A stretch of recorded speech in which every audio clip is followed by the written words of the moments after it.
Ladies and gentlemen, welcome to the Sheared podcast. I'm your host, Austin Creed. My friends, today we're talking on a follow-up topic on what we did yesterday. If you haven't listened to that show, I recommend you. It only makes sense because you won't fully have the full story on what we're going to be addressing today. But my assertion today, my friends, is the Christian culture needs to change.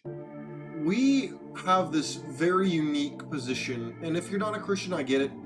This might not be your show, but you know what? I grew up in this environment. It's very. I went I went in on detail yesterday. Normally I don't get super passionate like that, but you know what? This is a very interesting topic for me because rightfully so.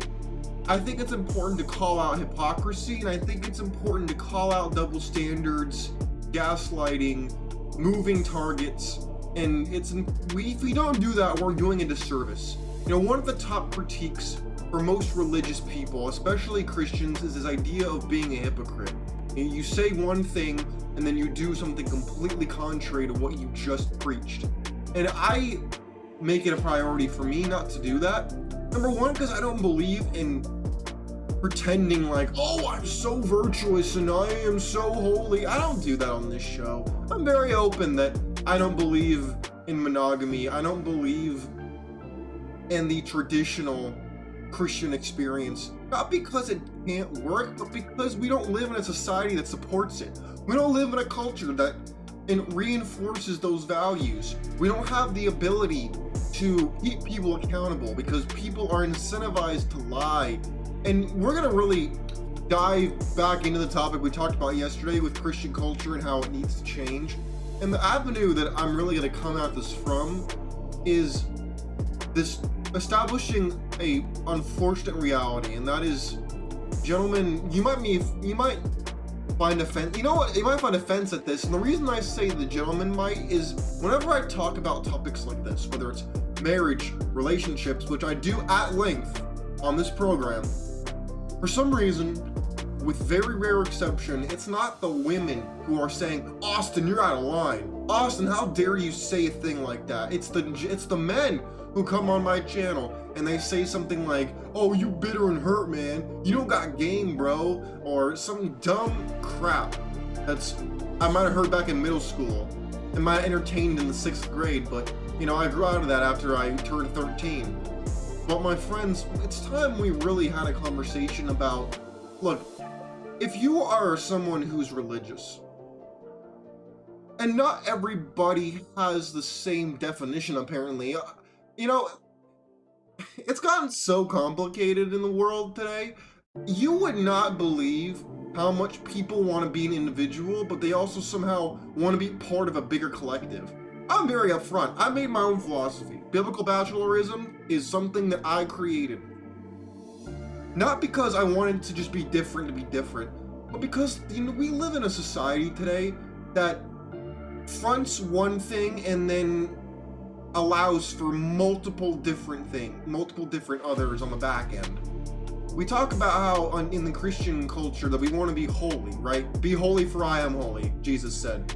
But for some reason today, we want to pick and choose from the Old Testament, from Judaism, and then we want to say, we don't like that, or we don't like that, and we'll kind of pick and choose things when there's literally a verse that says, oh, no, you're not supposed to pick and choose. People don't like the repressive nature that monotheistic Abrahamic religions call for, but then they want to cloak themselves in that virtue signaling. They want to virtue signal that you're a virtuous person, but then when it comes to sacrificing for those virtues to avoid those vices, all of a sudden, oh no, we don't want to do none of that. Austin, we're gonna ignore that. No. We don't want to do that. We can bend the rules here. So what? So what? I want to be out here and be debaucherous. So what?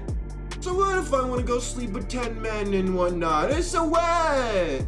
So what if I want to, you see, and you know what? There's this unspoken truth for vast majority of people, and for the very rare exception, that men and women have been compared to Venus and Mars type of a thing, but I would take it a step further. I would say on this show today, women operate in the shadows and men operate in the sunlight.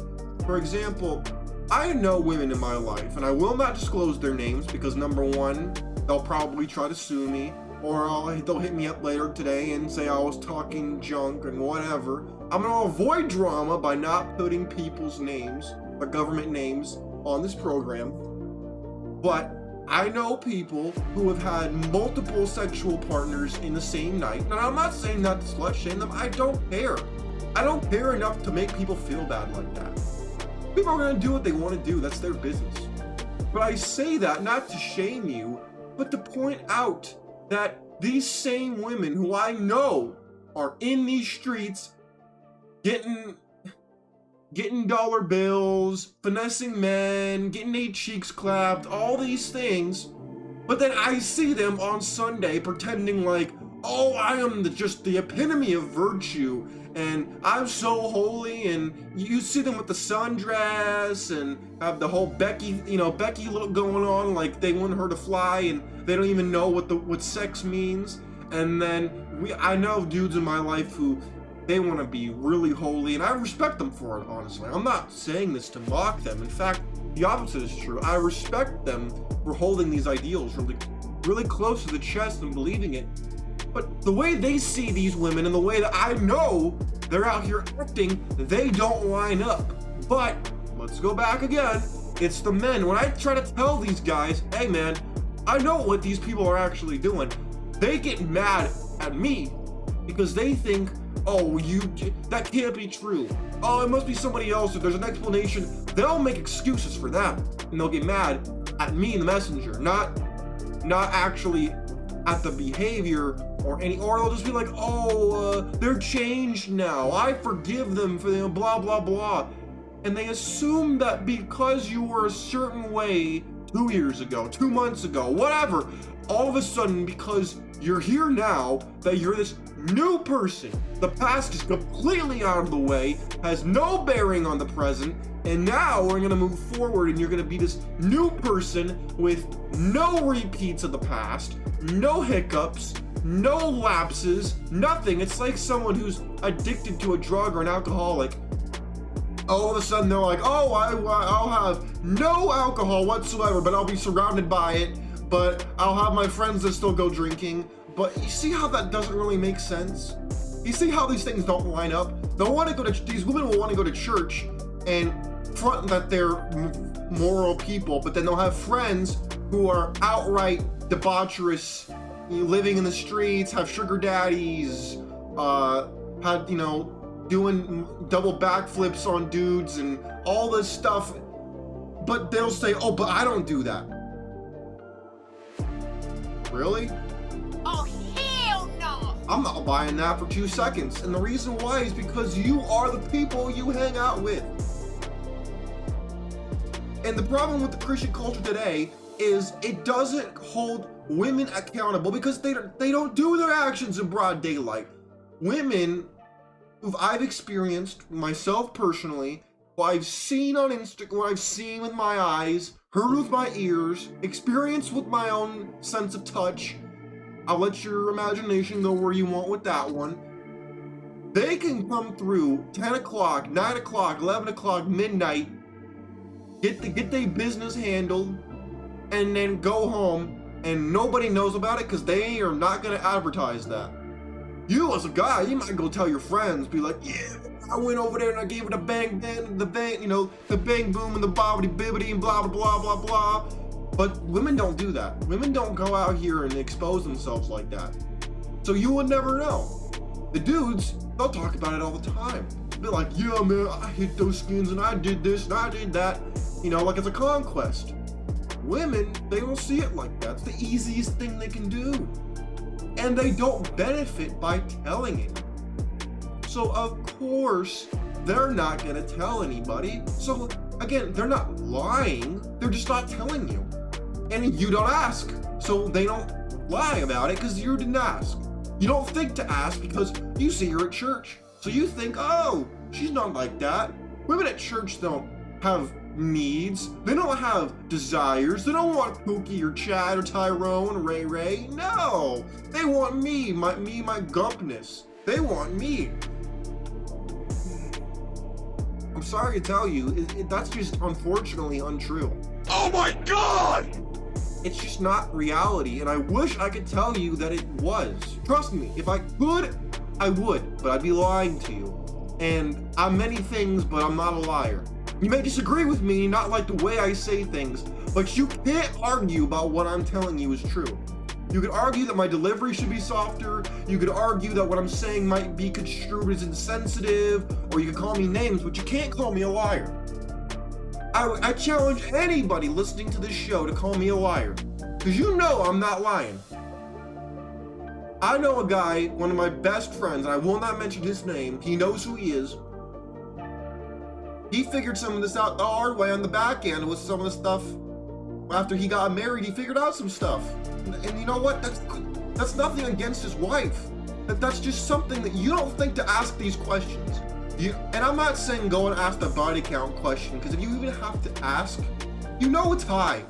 You always assume the body count is high. You always assume it's high because it's the easiest thing a woman can do. Oh, and by the way, women only count bodies who are if they're in a relationship with you, and if you go up there Roski. Unless you going in there Roski, they don't count it.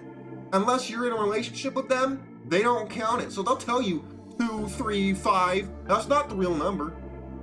And that doesn't count the guys who are getting the glug 5,000. That doesn't count the guys who went in through the back door. That don't count a lot of dudes. The dudes who she went when she was in Vegas or Miami, or when she went to Italy or Germany on her senior trip after college or high school. All those don't count, sir. And she ain't never gonna tell you about that. But again, this is the problem with the Christian culture. It does not incentivize you as a man to ask these questions, because if you ask these questions, they'll gaslight you into thinking you're the problem for asking this question. They'll think you're the problem for doing a background check. They'll think you're the problem. Oh, how dare you want to make sure you're making a good investment? Don't you believe in love? As if love has worked. As if love is the catch-all, the be-all, end-all of everybody's existence. My friends, we live in a world today where women get to cherry pick, and you as a man, you are not incentivized to be choosy. You are not incentivized to ask hard questions. You are not supposed to use your brain. You're supposed to just do what's best for everybody else who's not you. That's what makes you a good man today. Not somebody who actually goes out there and is ambitious. Not a guy who's out here doing things because he wants to do them, because you want it, because you think it's cool. No. That's not what makes you a good man. What makes you a good man is caring for a kid that's not yours. What makes you a good man is somebody who's useful to everybody who's not you, especially if they're a woman. And being a good man means that you just don't care about yourself, or you put yourself last.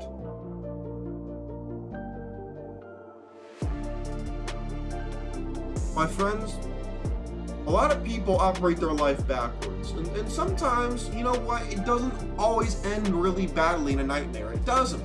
I'm not trying to scare you into doing something you don't want to do. Sorry, I'm getting a little dehydrated over here. But the reason I bring this up is for you to ask yourself hard questions. For you to say, wait, hold on a second. Do I even want this? Do I want to be married? Do I want to just jump in there because my parents are saying do it? My pastor says do it. The girl's more than happy to do it. Again, we like to use archaic customs, but then adjust the goalposts. I mentioned this in yesterday's show, but I'll mention it again. Back in the days when Leviticus was written, Deuteronomy and Numbers and Exodus was written, Jewish children who had their bar mitzvah if you were a male and bat mitzvah if you were a woman, when they got married at a somewhat young age by today's standards, you might call it a child marriage today, but they called it marriage because the age expectancy was lower, age of mortality was lower, and so as soon as they hit puberty, they said, okay, here's what we're going to do. We're going to give you a rite of passage, we're going to get you married, and we're going to give you a stake in society. But in American culture and a lot of Western cultures that are not American today, they push off marriage to you're 25 or you're 30, damaging both the women and the men, and they make it, and the state benefits from the divorce system because it supports them, gets them tax revenue, and supports the lawyers. And so therefore, we now live in a world where most men are worth more divorced than married. Kids don't have a chance because they don't have a father statistically. And people aren't getting married until they've already experienced everything. They have their own stuff, they have their own life already. And then you try to merge two people's separate lives together and it doesn't work. And even if you do everything right, you would take all the risks and you try and it's working for you now, it could suddenly stop working at any time. So I assert to you today on this program that if we want traditionalism to come back, which I don't even think that's possible anymore, but that's me being cynical, I admit that. But if we want it to come back, we need to put some teeth back into church again. I'm not saying we live in a theocratic fascist dictatorship. What I'm saying is if we want traditional values back, we need to reward traditional values. We need to provide monetary incentives. We need to provide cultural incentives. We need to have people benefit by being married. We need to have no-fault divorce gone. We need men to be educated as to the true nature of women, not the sugar spice and everything nice bullcrap lie from hell they were told as children. We need to actually teach people reality and the truth.